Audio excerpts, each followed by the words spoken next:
সব বন্ধ করে দিস।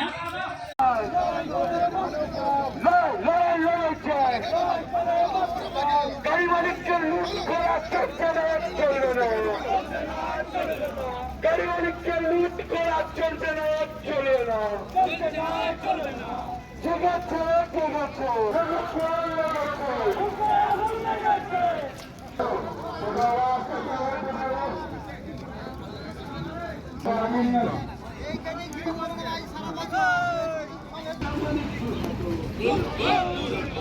আমরা